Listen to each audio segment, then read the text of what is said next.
বড় কোনো রাজনৈতিক দলের প্রয়োজন হয় নাই, বড় কোনো নেতার ঘোষণার প্রয়োজন হয় নাই। অল্প কিছু যুবক তরুণ ছাত্র জনতা আবাবিলের মতো সাহস নিয়ে হিম্মত নিয়ে মাঠে নেমেছিল, বিপ্লবের জন্য, অভ্যুত্থানের জন্য জীবন দিতে প্রস্তুত হয়েছে। 2000 দামাল যুবক যখন ফ্যাসিবাদের বিরুদ্ধে রাজপথ দিয়েছে, বন্যায় ফ্যাসিবাদী ভিনদেশী কেনাবান্দি পালিয়ে যেতে বাধ্য হয়েছে। ভাই, এভাবে 2000 দামাল সন্তানের উপর দিয়ে যদি একটা ফ্যাসিবাদকে হটানো যায়, এভাবে যদি আমরা প্রস্তুত হই, এ মাটি যদি বিপ্লবের জন্য উর্বর হয়ে ওঠে, আর মুসলমানরা যদি আল্লাহর কোরআনের শাসন ব্যবস্থা কায়েম করবার জন্য বিপ্লব করতে প্রস্তুত হয়, আল্লাহর কসম খেয়ে বলি 2000 নয়, প্রয়োজনে 20,000 নয়, প্রয়োজনে 2 লক্ষ তাজা প্রাণ শহীদ ঈদগাহে যদি জমায়েত হতে পারে, বাংলার মাটিতে তাগুতি শাসন উৎখাত হয়ে আল কোরআনের রাজ কায়েম হবে। সারা দুনিয়ায় মুসলমানরা জেগে উঠছে, প্রশ্ন হলো বাংলার মুসলমানরা ঘুমিয়েই থাকবে না জেগে উঠবে? আলামত দেখা যাচ্ছে, লক্ষণ দেখা যাচ্ছে। স্কুল, কলেজ, ইউনিভার্সিটি সব জায়গাগুলোর ইয়াং জেনারেশন তরুণরা এখন তাওহীদি চেতনায় বিশ্বাসী হয়ে উঠছে। তারা এখন আল্লাহর জন্য, আল্লাহর দ্বীনের বিজয় দেখতে চায়। বাংলার মানুষও সোচ্চার এবং সচেতন হয়ে উঠতেছে। আমরা সকলে মিলে যদি চেষ্টা করি, ইনশাআল্লাহ আগামীর বাংলাদেশ হবে ইসলামের বাংলাদেশ। কথা বলেন ঠিক না বেঠিক? শহীদ আবু সাঈদদের মতো, মীর মুগ্ধদের মতো অন্যায়ের বিরুদ্ধে, তাগুতের বিরুদ্ধে প্রয়োজনে মাথায় কাফনের কাপড় বেঁধে শহীদ ঈদগাহে আল কোরআনের রাজ করবার জন্য কারা কারা হাজির হবেন? আল্লাহর কাছে হাত তুলে শপথ করেন। 1947 সাল থেকে আজ 2024 সাল পর্যন্ত 78 বছরের সময় অতিক্রান্ত হয়ে গিয়েছে। 24 বছর পর্যন্ত পশ্চিম পাকিস্তানি স্বৈর শাসকরা, আর 71-এর পর থেকে 24 সাল পর্যন্ত 54 বছর আমার বাংলাদেশের শাসকরা, তারা জাতির সঙ্গে কৃত সেই অঙ্গীকার, ইমানের সঙ্গে কৃত অঙ্গীকার, আল্লাহর সঙ্গে তাদের কৃত অঙ্গীকার, মুসলিম জাতির সঙ্গে অঙ্গীকার কেউ রক্ষা করে নাই। সবাই ওয়াদার বরখেলাফ করেছে, অঙ্গীকার ভঙ্গ করেছে। আর এই অঙ্গীকার ভঙ্গ হওয়ার কারণে এবং তাগুতি আইনের দ্বারা দেশ শাসিত হওয়ার কারণে এই দেশে আমরা যারা বসবাস করতেছি, কেউ পরিপূর্ণ ঈমান নিয়ে এদেশে বসবাস করবার সুযোগ নাই। যারা তাগুতি আইন দ্বারা মুসলমান জাতিকে শাসন করতে চায়, তারা আমাদেরকে শত্রুপক্ষ বানায়। এই আল্লাহর আইনের পক্ষে কথা বলতে গিয়ে তাগুতি শাসন ব্যবস্থার বিরুদ্ধে কথা বলেছি। এজন্যই তাগুতি শাসন ব্যবস্থার স্বৈরাচারী ফ্যাসিবাদীরা আমাদের জানের শত্রুতে পরিণত হয়েছে। গোটা রাষ্ট্রযন্ত্রকে আমার এবং আমাদের বিরুদ্ধে লেলিয়ে দিয়ে জুলুম, নির্যাতন, স্টিম রোলার পরিচালনা করা হয়েছে আমাদের উপর। মরার জন্য নির্ধারিত সময় আছে, জীবন থাকবে কি থাকবে না, কে নারাজ হলো, কে রাজি হলো, কে বেজার হলো, কে খুশি হলো, এগুলো পরোয়া না করে আল্লাহর জমিনে আল্লাহর কোরআনের আইন বাস্তবায়ন করবার জন্য যা করতে হয় তাই করার জন্য আমরা প্রস্তুত। তুমি কি লক্ষ্য করেছো ওই সকল লোকদের প্রতি যারা দাবি করে নিজেদেরকে ইমানদার বলে? আল্লাযীনা ইয়াজউমুনা আন্নাহুম আমানু বিমা উনজিলা ইলাইকা ওয়া মা উনজিলা মিন ক্বাবলিক, যারা দাবি করে যে তারা ইমানদার, অথচ ইউরিদুনা আন ইয়াতাহাকামু ইলা তাগুত, অথচ তারা তাদের এই দাবির সম্পূর্ণ বিপরীত। তারা চায় তাগুতের কাছে বিচার চাইতে, তাগুতের কাছে সিদ্ধান্ত চাইতে চায়। অর্থাৎ পবিত্র কোরআনে কারীমের এই আয়াত স্পষ্ট ভাষায় দ্ব্যর্থহীনভাবে একথা প্রমাণ করছে যে যারা আল্লাহ পাক রব্বুল আলামিনের উপর বিশ্বাসী হতে হয়, আল্লাহর উপর যাদের ঈমান আছে তারা কোশ্চিনকালেও তাগুতের কাছে সিদ্ধান্ত জানতে চাইতে পারে না। আর যারা তাগুতের কাছে সিদ্ধান্ত চাইবে তারা আর কিছু হলেও ঈমানদার হতে পারে না। আল্লাহর উপর ঈমান এবং তাগুতের উপর বিশ্বাস এই দুটো কোশ্চিনকালেও একসাথে হতে পারে না। সূরাতুল বাকারার মধ্যে আল্লাহ পাক রব্বুল আলামিন আরো স্পষ্ট ভাষায় বলেছেন, قد تبين الرشد من الغي فمن يكفر بالطاغوت ويؤمن بالله فقد استمسك بالعروة الوثقى لا انفصام لها। আল্লাহ বলেন যে সঠিক পথ এবং ভুল পথ উভয়টা দিবালোকের ন্যায় পরিষ্কার। যে ব্যক্তি তাগুতকে অস্বীকার করে আল্লাহর উপর ঈমান আনবে সেই ব্যক্তি একমাত্র সঠিক পথটাকে শক্তিশালীভাবে ধরতে পারবে।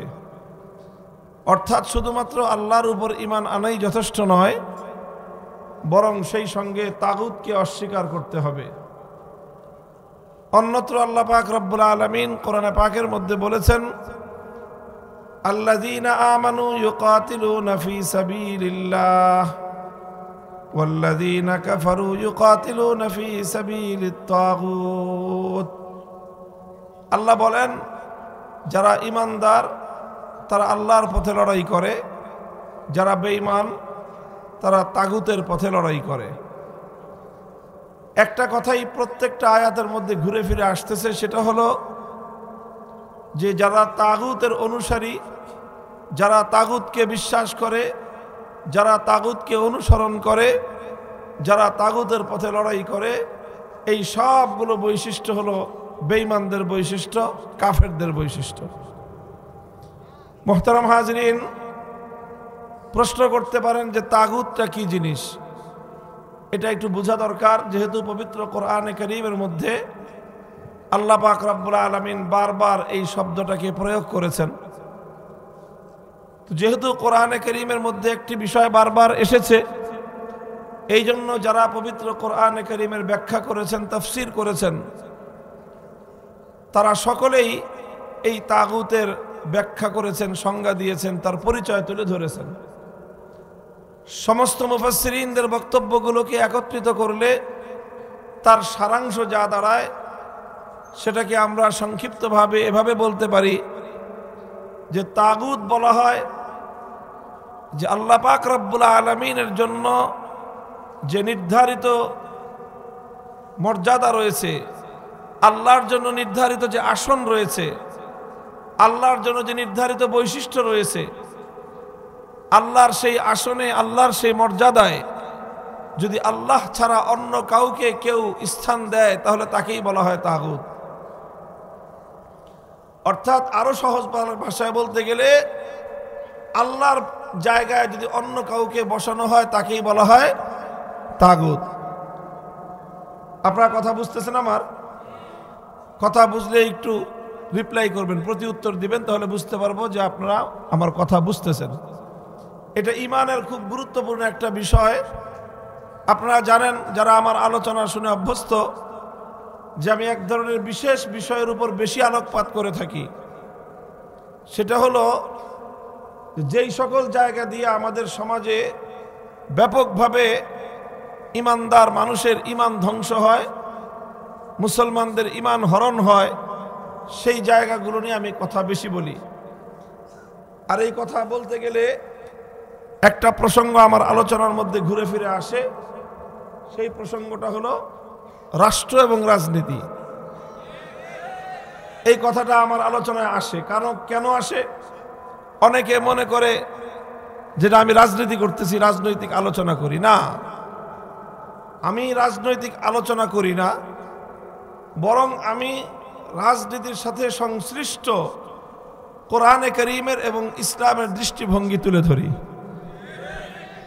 আর এটা তুলে ধরতে গেলেই প্রচলিত রাজনীতির সাথে একটা বিরোধ তৈরি হয়, আর তখনই এটার বিরুদ্ধে কথা চলে যায়। কোরআনের কথা বলতে গেলে, ইমানের কথা বলতে গেলে তো কুফরির বিরুদ্ধে যাবেই। ইমানের কথা বলতে গেলে কুফরির বিরুদ্ধে যাবে না? তো যেই ইমানের কথা কুফরির বিরুদ্ধে যায় না, সেটা কেমন ইমানের কথা? তো এই জন্য এই যে তাগুতের পরিচয় দিচ্ছি, কারণ আমার ব্যক্তিগত অ্যানালাইসিস হলো আমাদের সমাজে যত ধরনের ইসলাম গর্হিত ইসলাম বিরোধী কার্যকলাপ আছে, অনেক আছে, অধিকাংশ ইসলাম বিরোধী কার্যকলাপের দ্বারা মানুষের আমল নষ্ট হয়। কি নষ্ট হয়? সিনেমা দেখলে আমল নষ্ট হয়। এই যে তারপরে মাদক সেবন করলে আমল নষ্ট হয়, চুরি করলে আমল নষ্ট হয়, ডাকাতি করলে আমল নষ্ট হয়। সমাজে প্রচলিত যেই সকল অন্যায় এবং অপরাধ ব্যাপকভাবে প্রচলিত, এগুলোর দ্বারা মানুষের আমল নষ্ট হয়। আর মানুষের সবচেয়ে বেশি ঈমান নষ্ট হয় আমাদের সমাজের প্রচলিত রাজনীতির দ্বারা। এই জন্য যখনই ঈমানের কথা বলতে যাবেন, তখনই প্রচলিত রাজনীতির কথা আসবেই। সব কথা আসবে না, ওই কথাগুলি আসবে যেই কথাগুলির মাধ্যমে সরল প্রাণ মুসলমানদের ঈমানকে হরণ করা হয়। লক্ষ লক্ষ নয়, কোটি কোটি মুসলমান, কোটি কোটি মুসলমানের ঈমান হরণ করে নিচ্ছে এই কুফরি তাগুতি রাজনীতি। এই জন্য এই সম্পর্কে কথা আসবেই। তো আপনাদেরকেও মূল পার্থক্যের জায়গাটা বুঝে নিতে হবে, কারণ নানা কারণে, আঞ্চলিক কারণে, জাতীয় কারণে, বিভিন্ন কারণে আমাদের সকলকেই রাজনীতির সাথে কম বেশি জড়াতে হয়। কথা বলেন ঠিক না বেঠিক? নির্বাচন যখন আসবে তখন তো আর কারো হুঁশ থাকবে না। তখন মার্কাটা কি, মার্কাটা কি, মার্কাটা কি, এইসব করতে করতে সারা দেশের সব মানুষ রাজনীতির সাথে জড়ায় পড়ে। এই জন্য জড়াবেন তো, যেহেতু জড়াবেনই, বুঝে নেন ভালো করে যে কতটুকু জড়ানো যাবে, কতটুকু জড়ানো যাবে না। ঈমানের জায়গাটা যেন পরিষ্কার থাকে, এই জন্য এই বিষয়গুলো আমি একটু আলোচনা করি। আমার উদ্দেশ্য হলো আমার সরল প্রাণ ঈমানদার মুসলমান ভাইদের ঈমানের বিষয়ে সতর্ক করা, সোচ্চার করা। এই জন্য বলতেছিলাম, কোরআনে কারীমের মধ্যে যেই তাগুত শব্দটা প্রয়োগ হয়েছে, এই তাগুত শব্দের বিশ্লেষণ, এর পরিচয়, এর ডেফিনেশনটা হলো যে আল্লাহর স্থানে যদি কোনো গায়রুল্লাহকে বসানো হয়, আল্লাহর জায়গায় যদি অন্য কাউকে বসানো হয়, তাকেই বলা হয় তাগুত। কথাটা বোঝা গেল? আমি আরো স্পষ্টভাবে একটা দৃষ্টান্তের মাধ্যমে বোঝাচ্ছি।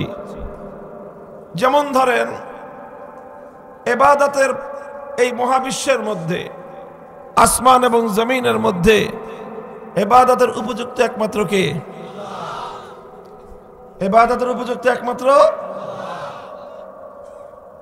এখন ইবাদতের উপযুক্ত যেহেতু একমাত্র আল্লাহ, সুতরাং মাবুদ হলেন একমাত্র কে? আল্লাহ। এখন কেউ যদি আল্লাহকে বাদ দিয়ে আল্লাহর পরিবর্তে অন্য কাউকে মাবুদ বানায়, অন্য কাউকে যদি মাবুদ বানায়, অন্য কারো ইবাদত করে, অন্য কারো পূজা করে, তাহলে সে যার ইবাদত করলো তাকে সে মাবুদ বানালো, অথচ মাবুদ একমাত্র কে? তাহলে যার ইবাদত করা হলো তাকে আল্লাহর জায়গায় বসানো হলো। কথা বলেন? তাহলে ইবাদতের মালিক, ইবাদতের উপযুক্ত যেহেতু একমাত্র আল্লাহ, এখন আল্লাহকে বাদ দিয়ে অন্য কাউকে মাবুদের জায়গায় বসানো হলে সেই হবে তাগুত। যেমন সে যুগে মানুষ আল্লাহকে বাদ দিয়ে পূজা করত লাত, মানাত, উজ্জা, হুবাল, এই সকল দেবতার। তাহলে এই লাত, মানাত, উজ্জা, হুবাল যেগুলোর কথা কোরআনে কারীমের মধ্যে উল্লেখ হয়েছে, এগুলো আল্লাহর পরিবর্তে এগুলোর ইবাদত করার কারণে আল্লাহকে বাদ দিয়ে এই সকল দেবদেবতাকে মাবুদ বানানোর কারণে এই সকল দেবদেবতা ছিল তাগুত। আজকের যুগে মানুষ লাত মানাত উজ্জা হুবলের পূজা করে না। আজকের যুগে মানুষ পূজা করে দুর্গার, কেউ পূজা করে সরস্বতীর, কেউ পূজা করে কালীর। তাহলে অথচ ইবাদতের উপযুক্ত একমাত্র কে? আল্লাহকে বাদ দিয়ে যখন কেউ দুর্গার পূজা করলো তখন দুর্গা হলো তাগুত। আল্লাহকে বাদ দিয়ে যখন কেউ সরস্বতী অথবা কালী মূর্তির পূজা করলো তখন সেগুলো হলো তাগুত। আপনারা কি বুঝতে পেরেছেন আমার কথা? আচ্ছা, এটা হলো তাগুত, যে আল্লাহর জায়গায় যাকে বসানো হলো সেটাই হলো তাগুত। আল্লাহর সবচেয়ে বড় বৈশিষ্ট্য হলো তাওহীদ। তাওহীদ মানে একত্ববাদ। আল্লাহ এক এবং অদ্বিতীয়, আল্লাহর কোনো শরীক। এই যে ইবাদতের মধ্যে আল্লাহর কোনো শরীক আছে? ইবাদতের মধ্যে আল্লাহর কোনো শরীক আছে? ইবাদত একমাত্র কার হবে? এটাকেই বলা হয় তাওহীদ, এটাকে বলা হয় একত্ববাদ। এই তাওহীদটা হলো তাওহীদ ফিল ইবাদাহ। ইবাদতের মধ্যে আল্লাহর একত্ববাদ, ইবাদতের মধ্যে আল্লাহর একত্ববাদ।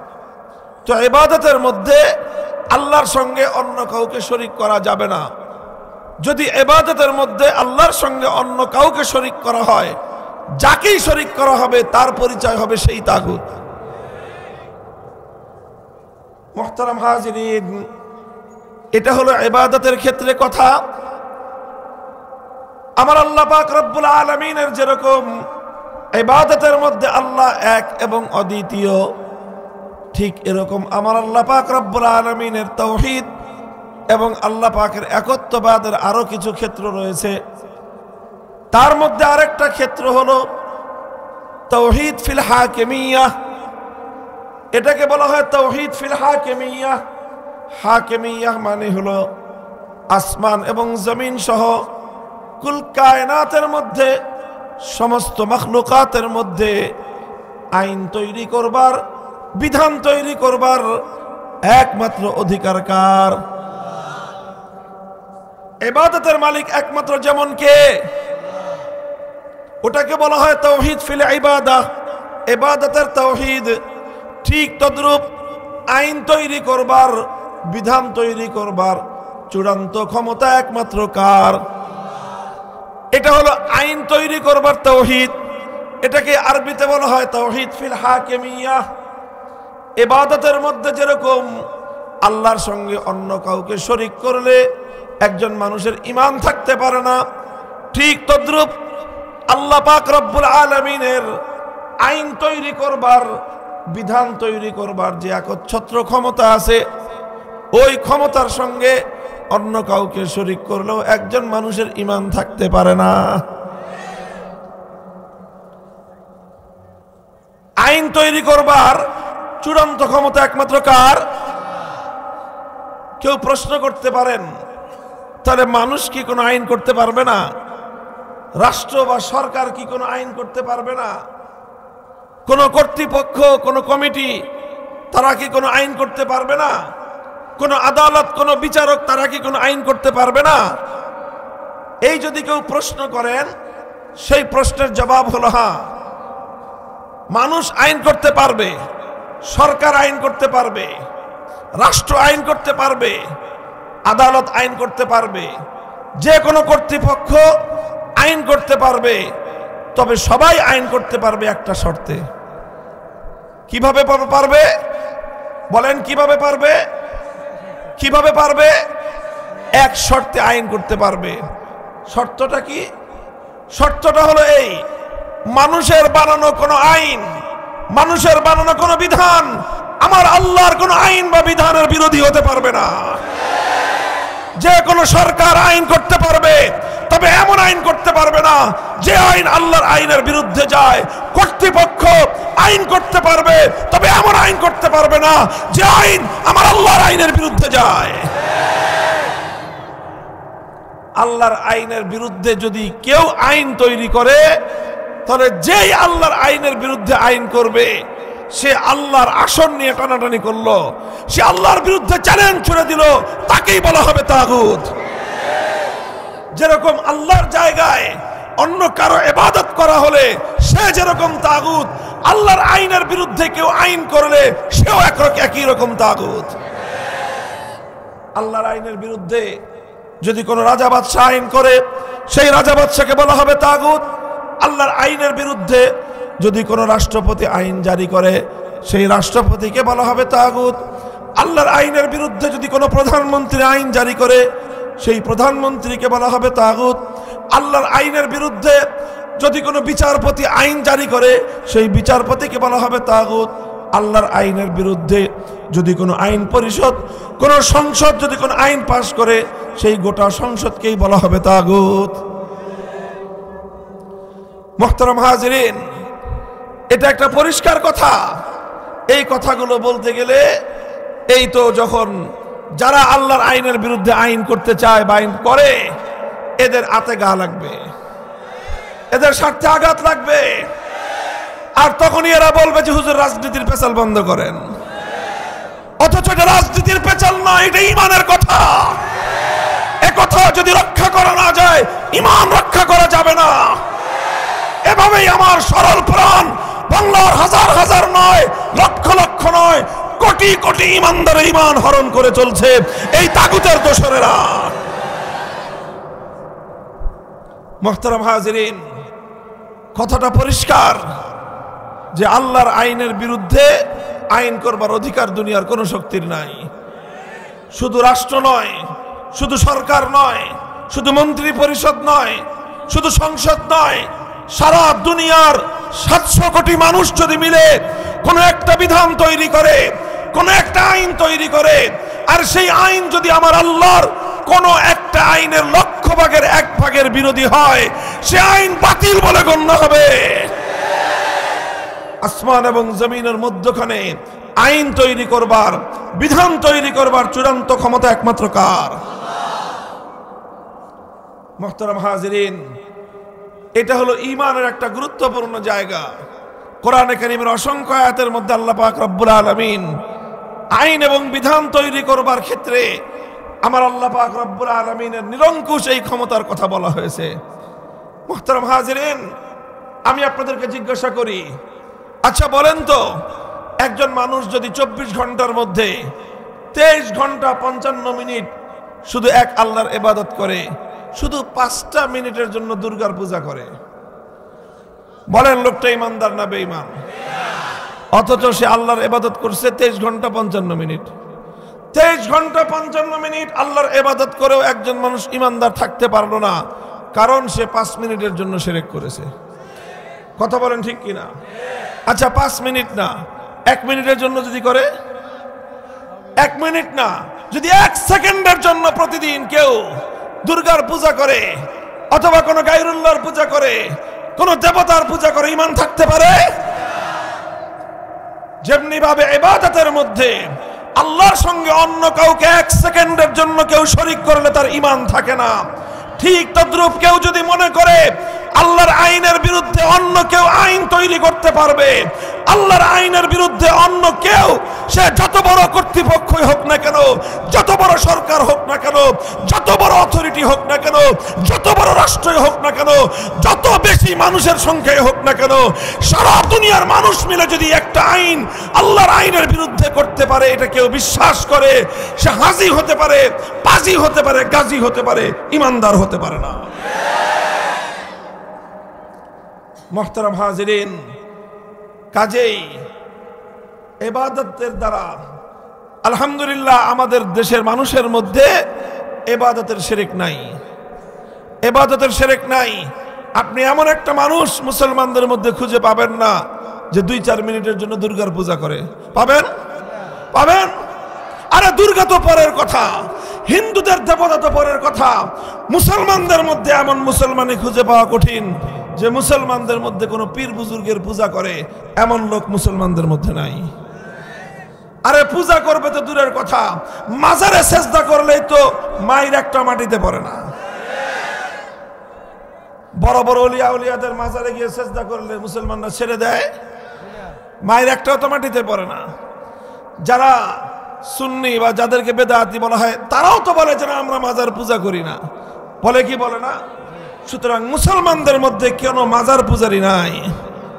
হ্যাঁ, কিছু বেদাত আছে, ইত্যাদি আছে, কিন্তু মুসলমানরা জানে ইবাদতের মালিক একমাত্র কে, ইবাদতের হকদার একমাত্র কে, আসমান এবং জমিনের মধ্যে মাবুদ একমাত্র কে।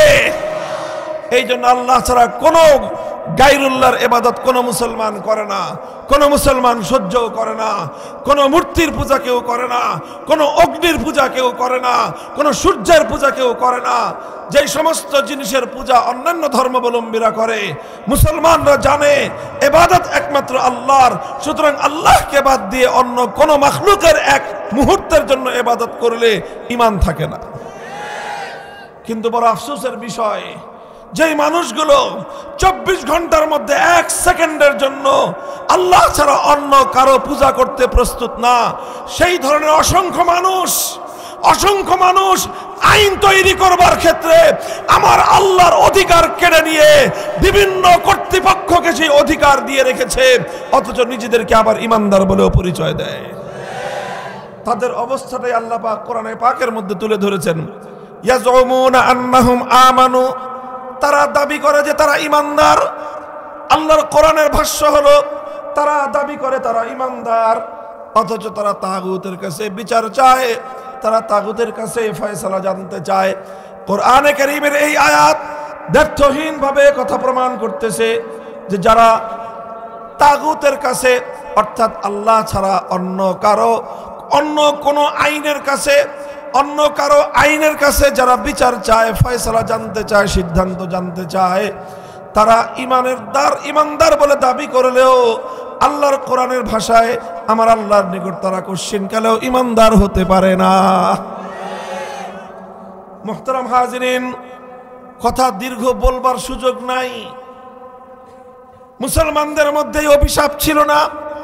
মুসলিম জাতি যারা আল্লাহর একত্ববাদে বিশ্বাসী, যারা তাওহীদে বিশ্বাসী, তারা কোনোদিন এটা কল্পনা করতে পারতো না যে আল্লাহর আইনের বিরুদ্ধে কোনো মানুষ আইন করতে পারে। এই ধরনের কল্পনাও মুসলমানদের মধ্যে ছিল না।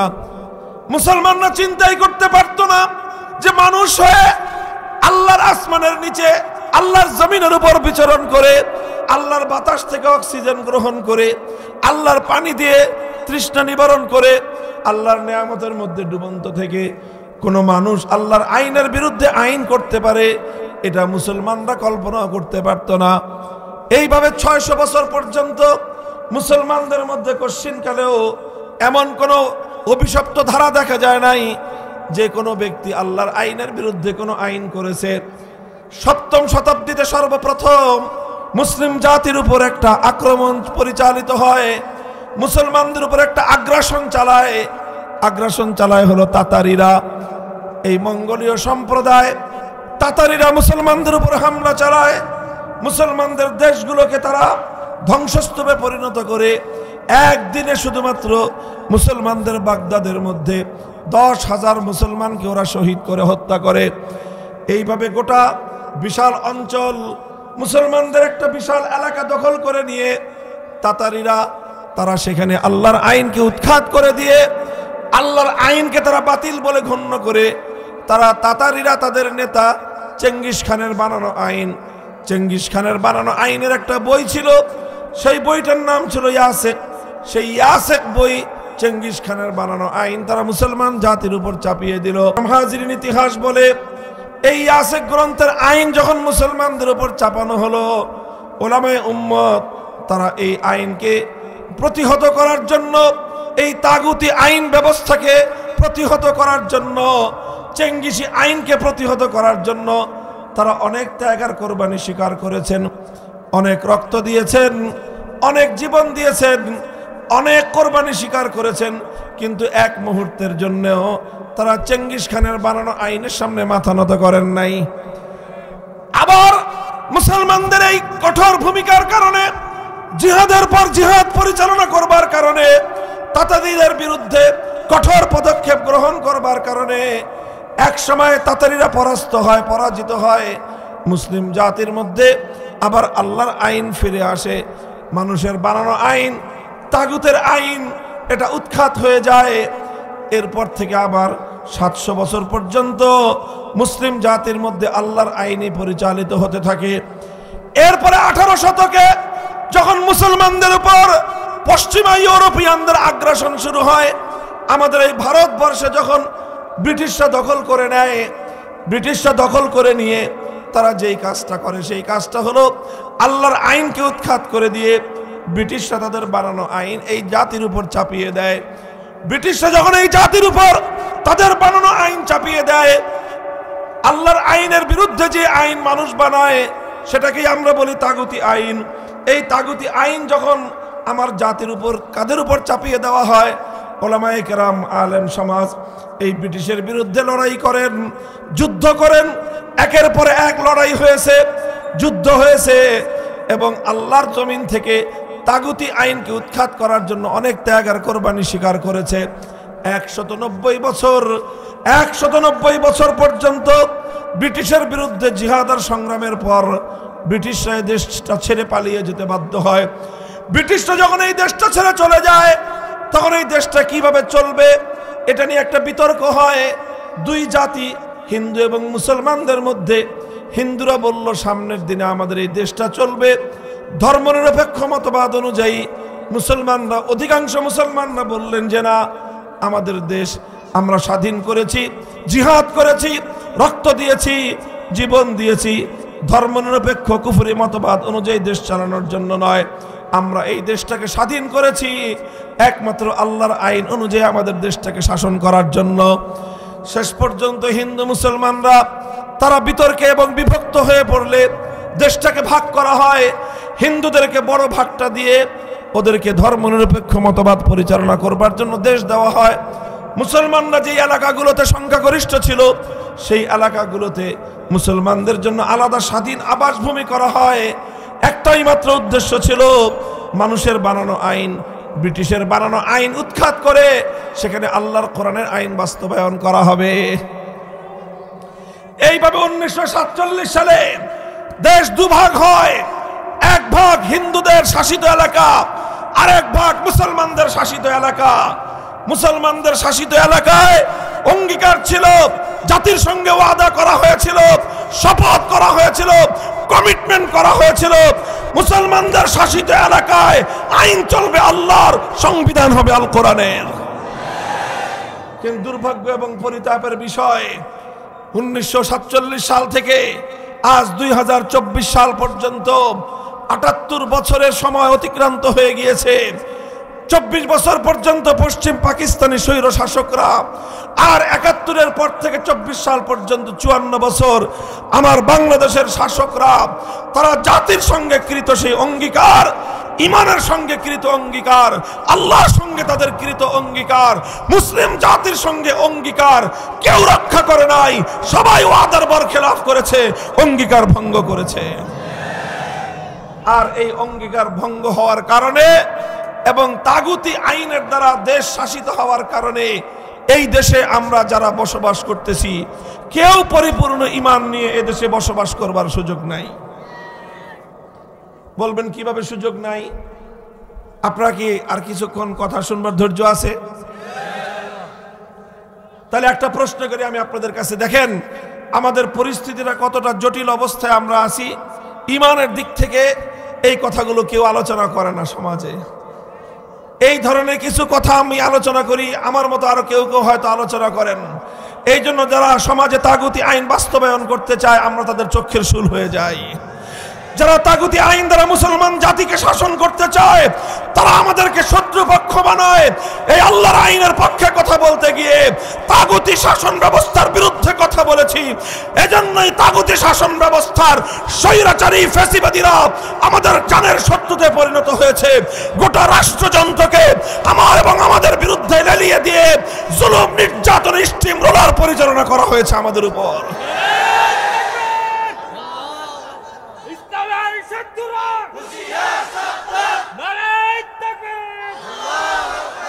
মুহতারাম হাজিরিন, কিন্তু আমরাও শপথ করেছি ভাই জীবন জন্ম যখন নিয়েছি মরতে তো হবেই। মরবো কয়বার বলেন, কয়বার? মরার জন্য নির্ধারিত সময় আছে। জীবন থাকবে কি থাকবে না, কে নারাজ হলো, কে রাজি হলো, কে বেজার হলো, কে খুশি হলো, এগুলো পরোয়া না করে আল্লাহর জমিনে আল্লাহর কোরআনের আইন বাস্তবায়ন করবার জন্য যা করতে হয় তাই করার জন্য আমরা প্রস্তুত।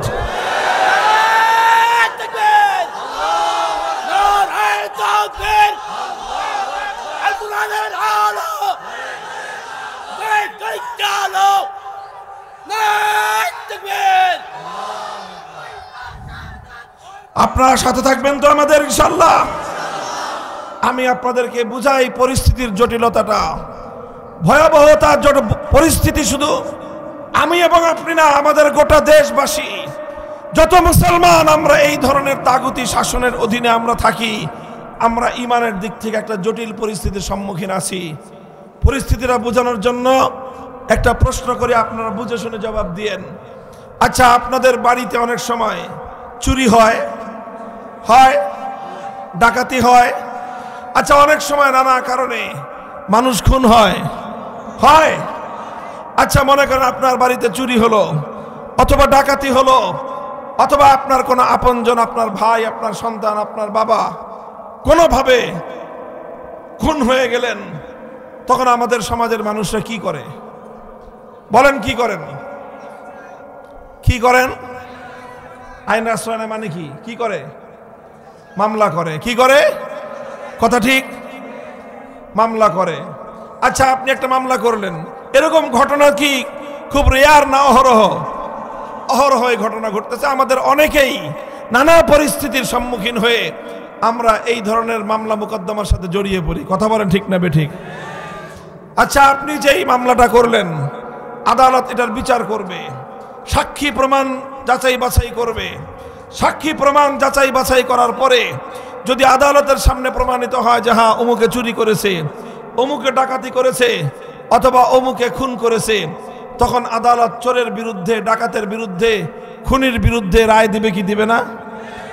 রায়টা যে দিবে, এই যে আমাদের দেশে যেরকম প্রতিদিন অসংখ্য রায় হচ্ছে, তো আপনার মামলায় যখন রায় দেওয়া হবে, তো চোরের বিরুদ্ধে যখন আদালত রায় দিবে, আল্লাহর কোরআনে যে আইন দেওয়া আছে চোরের শাস্তি হিসেবে, সেই আইন অনুযায়ী তো রায় দিবে না?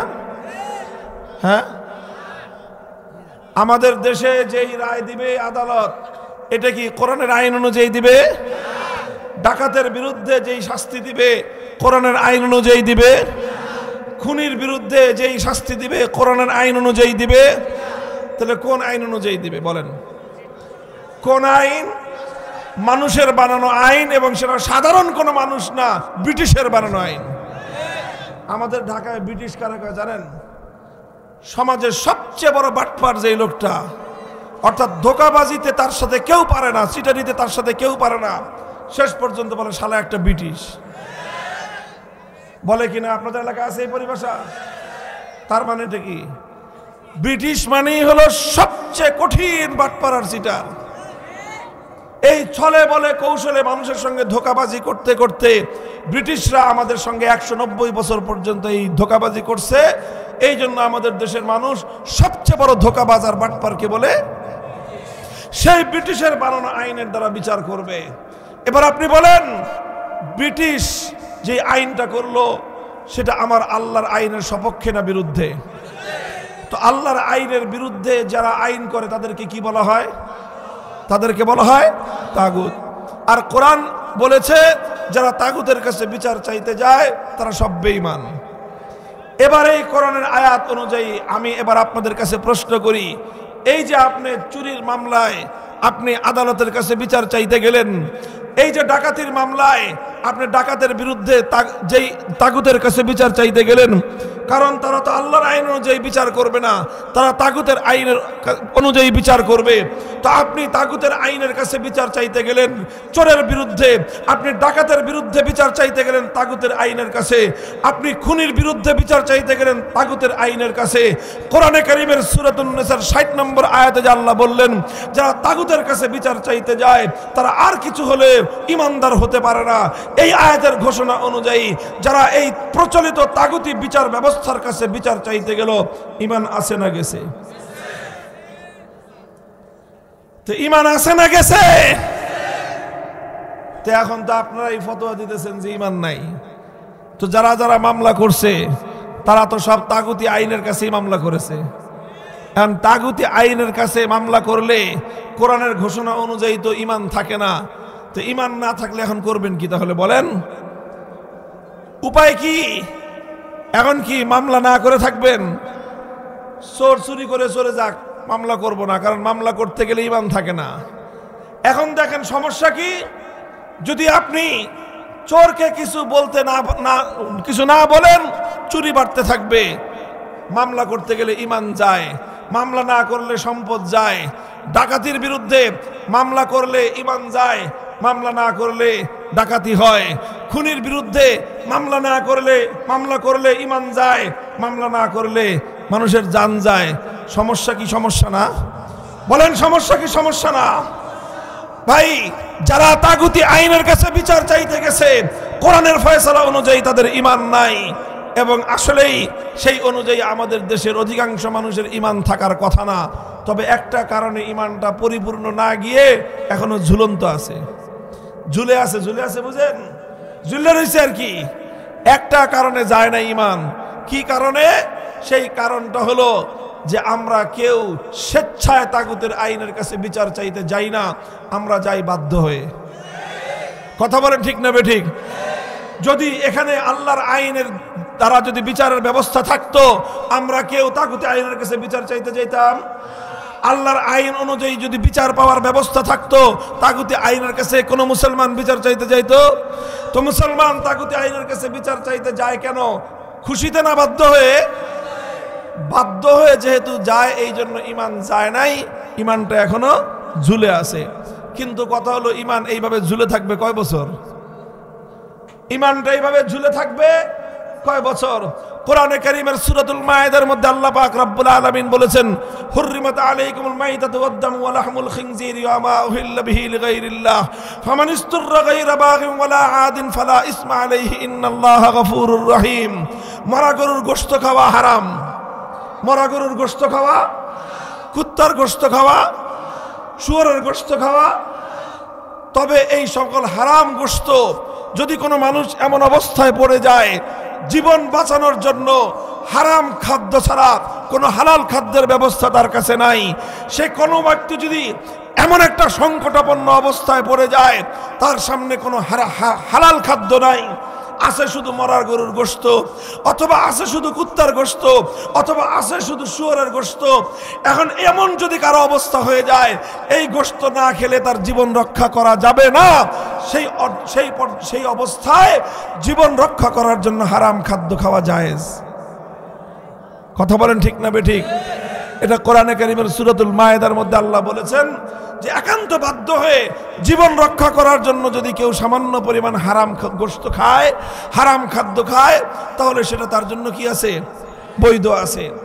কিন্তু এই যে জীবন রক্ষা করার জন্য যে কুত্তার গোশত খাবে, এই যে জীবন রক্ষা করার জন্য যে একজন শুয়োরের গোশত খাবে, মরা গরুর গোশত খাবে, এ কয়দিন খাবে? বলেন তো কয়দিন খাওয়া জায়েজ? যতটুকু না খাইলে জীবন রক্ষা পায় না, ততটুকু পর্যন্ত খাওয়া তার জন্য জায়েজ। আর এর পরের সময়ের জন্য হালাল খাদ্য অন্বেষণ করা তার জন্য ফরজ। তুমি মরা গরুর গোশত খাইছো, খাইতেই থাকবা। কুত্তার গোশত খায়া জীবন বাঁচাইছো, কুত্তার গোশত খাইতেই থাকবা। শুয়োরের গোশত খেয়ে একবার জীবন বাঁচাইছো, শুয়োরের গোশত এখন বছরের পর বছর খাইতেই থাকবা। এইভাবে বছরের পর বছর হারাম খাদ্য খাওয়া আমার আল্লাহ বৈধ করেন নাই, বরং হালাল খাদ্য সন্ধান করা, হালাল খাদ্য অন্বেষণ করাকে আল্লাহ পাক ফরজ করে দিয়েছেন। হালাল খাদ্যের যদি কোনোভাবে ব্যবস্থা না করা যায়, সেই ক্ষেত্রে সামান্য পরিমাণ হারাম খাদ্য গ্রহণ করার বৈধতা আল্লাহ দিয়েছেন। আচ্ছা, আমি আপনাদেরকে বলি, শুয়োরের গোশত খাওয়া, এটা খাইলে আমল নষ্ট হয়। কি হয়? হারাম খাবার খাইলে আমল নষ্ট হয়। কুত্তার গোশত খাইলে আমল নষ্ট হয়। মরা গরুর গোশত খাইলে আমল নষ্ট হয়। তাগুতের কাছে বিচার চাইলে ঈমান নষ্ট হয়। বুঝেন না এই কথা? তাহলে কুত্তার গোশত খাওয়া বড় অপরাধ না তাগুতের কাছে বিচার চাওয়া বড় অপরাধ? শুয়োরের গোশত খাওয়া জঘন্য অপরাধ, জঘন্য গুনাহ না তাগুতের কাছে বিচার চাওয়া জঘন্য গুনাহ? তাগুতের কাছে বিচার চাওয়া 1000 বার শুয়োরের গোশত খাওয়ার চেয়ে জঘন্য গুনাহ। সেই শুয়োরের গোশত যদি কেউ জীবনে বাধ্য হয়ে খান, তাও তো কেউ একবারের বেশি 2 বার কেউ খাইতে রাজি না। কথা বলেন ঠিক না বেঠিক? অথচ আমরা তো বলি যে বাধ্য হয়ে তাগুতের বিচারের কাছে যাই, তাগুতের কাছে বিচার চাইতে যাই বাধ্য হয়ে। আজ বাধ্য হয়ে কত বছর চাইতে যাচ্ছি? 190 বছর ব্রিটিশের আমল গেল, 24 বছর পাকিস্তানের আমল গেল, 54 বছর বাংলাদেশের আমল গেল, 268 বছর পর্যন্ত আমরা মুসলমান একই কথা ইমানের বিরুদ্ধে গিয়ে তাগুতের কাছে বিচার চাইতে যাচ্ছি, যেটা আমার এবং আপনার ইমান ধ্বংসের কারণ। কিন্তু এরপরেও 268 বছরেও আমাদের হুঁশ ফিরে নাই। প্রশ্ন হলো, কবে ফিরবে? 268 বছর পর্যন্ত কুত্তার গোশত খায় জীবন বাঁচাইতেছো, আর কবে তোমরা হালাল খাদ্য খাবা? ভাই, এই পরিবেশ, এই পরিস্থিতি পরিবর্তন করার দরকার আছে না নাই? বলেন, দরকার আছে না নাই? এই পরিস্থিতি পরিবর্তন করে এমন একটা ব্যবস্থা আমরা করতে চাই যেন কোনো মুসলমানকে তাগুতের কাছে বিচার চাইতে না হয়, কোন ইমানদারকে যেন তাগুতের কাছে বিচার চাইতে না হয়। আমরা এমন একটা ভূখণ্ড চাই, এমন একটা দেশ গড়তে চাই, এমন একটা সমাজ গড়তে চাই, যেই সমাজে প্রত্যেকটা ইমানদার কোন তাগুতের কাছে বিচার চাইবে না, বিচার চাইবে একমাত্র আল্লাহর আইনের কাছে। এটা সম্ভব কি সম্ভব না? বলেন তো, এমন একটা সমাজ গঠন করা সম্ভব কি সম্ভব না? সম্ভব, চেষ্টা করলেই সম্ভব। 15 বছর পর্যন্ত একটা বৃহৎ রাষ্ট্র 3 দিক থেকে আমার বাংলাদেশের মানুষকে জিম্মি করে রেখেছিল, আর সেই দেশের একটা কৃতদাসী, সেই দেশের একটা কেনাবান্দি, ওই দেশের একটা কেনাবান্দি 15টা বছর পর্যন্ত এই জাতির বুকের উপর জগদ্দল পাথরের মতো চেপে বসেছিল। কোনোভাবেই চাপানো সরানো যায় না। অনেক চেষ্টা করা হয়েছে, সরে না। এরপরেও তাকে সরানো সম্ভব হয়েছে কি হয় নাই? বলেন, হয়েছে কি হয় নাই? সেই যুগের ফেরাউন, সেই ভিনদেশী কেনাবান্দি বাংলাদেশে আছে না পালাইছে? মুহতারাম হাজিরিন, কিভাবে পালাইছে? দোস্ত, কিছু মানুষ যখন তৈরি হয়েছে, কথা বলেন ঠিক না বেঠিক? বড় কোন রাজনৈতিক দলের প্রয়োজন হয় নাই, বড় কোন নেতার ঘোষণার প্রয়োজন হয় নাই। অল্প কিছু যুবক তরুণ ছাত্র জনতা আবাবিলের মতো সাহস নিয়ে, হিম্মত নিয়ে মাঠে নেমেছিল, বিপ্লবের জন্য, অভ্যুত্থানের জন্য জীবন দিতে প্রস্তুত হয়েছে। 2000 দামাল যুবক যখন ফ্যাসিবাদের বিরুদ্ধে রাজপথে রক্ত দিয়েছে, এ রক্তের বন্যায় ফ্যাসিবাদী ভিনদেশী কেনাবান্দি পালিয়ে যেতে বাধ্য হয়েছে।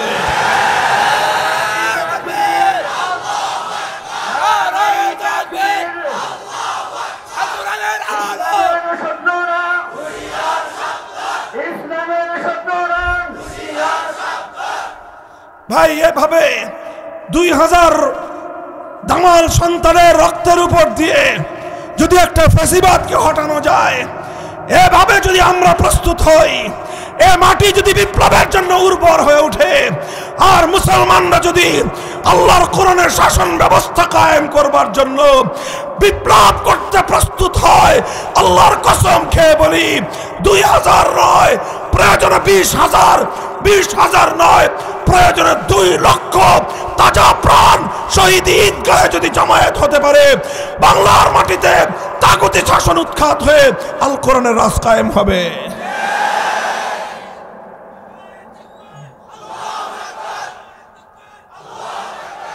মুহতারাম হাজিরিন, এটা তো 15 বছরের জগদ্দল পাথর ছিল, আর তাগুতি শাসন 268 বছর। কত বছর? কত বছর? 268 বছরের এই পাথর বুকের উপর চেপে বসে আছে। এটাই ফ্যাসিবাদী স্বৈরাচারীর চেয়ে আরো অনেক বড় বোঝা, অনেক বড় অন্যায়, অনেক বড় জুলুম। এটা কুফর, এটা তাগুতি শাসন ব্যবস্থা। কোন মুসলমান এক মুহূর্তের জন্য হাসি মুখে এই তাগুতি ব্যবস্থাকে মেনে নিতে পারে না। কাজে আসুন, আমি আপনাদেরকে আহ্বান জানাই, আপনারা প্রস্তুত হন। ইনশাআল্লাহ সারা পৃথিবীর রং পরিবর্তন হওয়া শুরু হয়েছে। খোরাসানের মুসলমানরা পৃথিবীর বিশ্বজয়ী শক্তিকে পরাস্ত করে আল্লাহর কোরআনের শাসন কায়েম করেছে। মুসলমানরা 53 বছরের বাপ বেটা বাশার আল আসাদ, হাফিজ আল আসাদ, এই দুই স্বৈরাচারীকে উৎখাত করে সিরিয়ার মাটিতে আল্লাহর কোরআনের রাজ কায়েম করেছে। দামেস্কের শুভ্র সাদা মিনার মুসলমানদের হাতে করায়ত্ত হয়ে গিয়েছে, যেই মিনারে আসমান থেকে ঈসা আলাইহিস সালাম নেমে আসবেন। সারা দুনিয়ায় মুসলমানরা জেগে উঠছে। প্রশ্ন হলো, বাংলার মুসলমানরা ঘুমিয়েই থাকবে না জেগে উঠবে? আলামত দেখা যাচ্ছে, লক্ষণ দেখা যাচ্ছে। স্কুল, কলেজ, ইউনিভার্সিটি সব জায়গাগুলোর ইয়াং জেনারেশন তরুণরা এখন তাওহীদি চেতনায় বিশ্বাসী হয়ে উঠছে।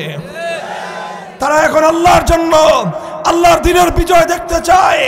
বাংলার মানুষও সোচ্চার এবং সচেতন হয়ে উঠতেছে। আমরা সকলে মিলে যদি চেষ্টা করি, ইনশাআল্লাহ আগামীর বাংলাদেশ হবে ইসলামের বাংলাদেশ। কথা বলেন ঠিক না বেঠিক? মুহতারাম হাজিরিন, তবে এটা শুধুমাত্র বক্তৃতা দিয়ে হবে না, শুধু স্লোগান দিয়েও হবে না। এটার জন্য আমাদের সকলকে পরিশ্রম করতে হবে, দাওয়াতি কাজ করতে হবে, দাওয়াতি মেহনত করতে হবে, ঘাম ঝরানো মেহনত করতে হবে। মানুষকে বুঝাতে হবে যে আর কতদিন ব্রিটিশের গোলামি করবা।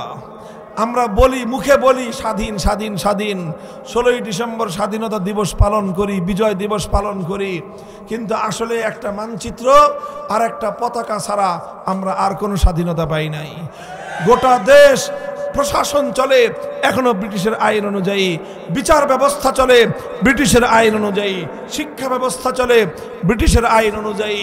কাজেই দেশ স্বাধীন হয়েছে, জাতি স্বাধীন হয় নাই। পতাকা স্বাধীন হয়েছে, আমরা জাতি হিসেবে এখনো স্বাধীন হই নাই। কাজে একটা স্বাধীন জাতি প্রতিষ্ঠা করবার জন্য আমরা সকলে মেহনত করতে প্রস্তুত। প্রথমে ঘাম ঝরানো মেহনত করতে হবে, এরপরে অশ্রু, চোখের অশ্রু দিয়ে আল্লাহর সাহায্য চাইতে হবে। ঘাম আর অশ্রু দিয়ে যখন আমরা মেহনত করব, আল্লাহর কাছে সাহায্য চাইব, তখন এক সময় এই জমিন বিপ্লবের জন্য উপযুক্ত হয়ে উঠবে। আর যখন বিপ্লবের জন্য উপযুক্ত হবে, তখন আর শুধু ঘাম আর অশ্রু দিয়ে কাজ হবে না, তখন সেই উর্বর মাটিতে বুকের তাজা রক্ত, শাহাদাতের রক্ত দিতে হবে। শহীদ আবু সাঈদদের মতো, মীর মুগ্ধদের মতো অন্যায়ের বিরুদ্ধে, তাগুতের বিরুদ্ধে প্রয়োজনে মাথায় কাফনের কাপড় বেঁধে শহীদ ঈদগাহে আল কোরআনের রাজ করবার জন্য কারা কারা হাজির হবেন? আল্লাহর কাছে হাত তুলে শপথ করেন।